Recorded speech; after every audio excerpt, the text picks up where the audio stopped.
Hey guys, today I'm going to show you how to make a keyboard wrist rest out of a piece of cedar.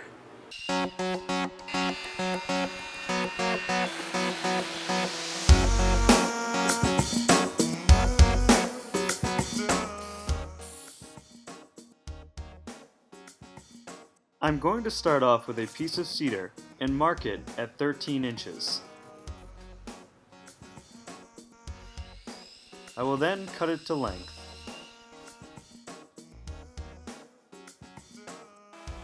Now I will use the jointer to flatten one face, as well as flatten an edge. This will give me a perfect 90-degree angle on the board. Next, I will run the board through the planer. I want the board to end up being 3/4 of an inch thick. I built a custom planer sled for this project. It is made from 3/4 inch plywood. On top of the plywood I have these blocks, cut at a 5-degree angle. This 5-degree angle will help me taper the board. The board sits right on top and will be secured to the sled. I screwed the blocks down, making sure to countersink the screws very well. The board will sit on the 2 pieces of wood. They will also be secured with screws on each side. Now it's time to choose which side is going to be the top. Whichever side is chosen, have it face upwards. Next, I am going to deeply countersink the screw holes. The screw holes have to be towards the lower side of the angle. The reason the screws go towards the bottom is because the planer will be eating away at the higher end. Now that I have this attached to the sled, the planer will eat away at the top edge because it is referencing off the plywood bottom. This 5-degree wedge will create an opposite 5-degree wedge as it passes through the planer.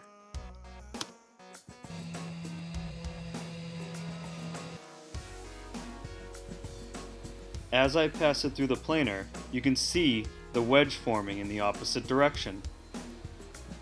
As you can see, the cedar now has a 5-degree angle on it.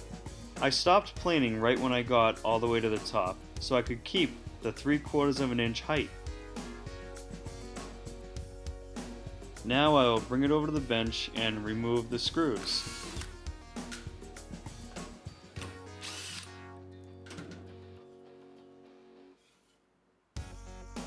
Now it's time to trim it up. I will start with the high edge. Then I will cut off the 2 screw holes to a final length of 11.5 inches.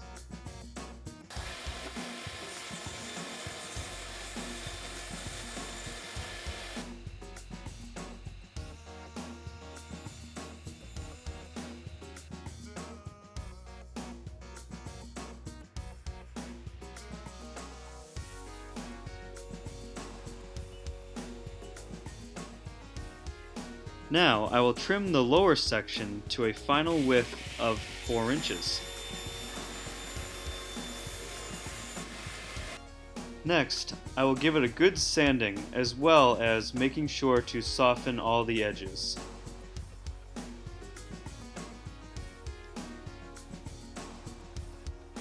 Use a tack rag to pick up any leftover dust. Before I do any finishing, I will brand my logo right in the center on the back.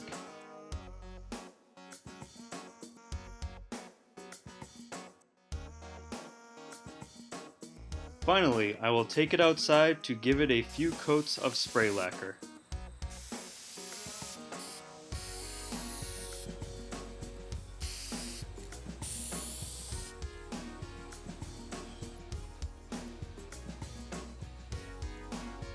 The idea for this project actually came from a request from a friend.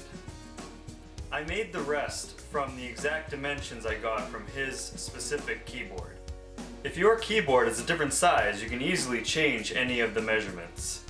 I was also thinking as an afterthought that you could actually add some rubber pads to the bottom so it won't slide so much on the desk. I'd like to thank you for watching.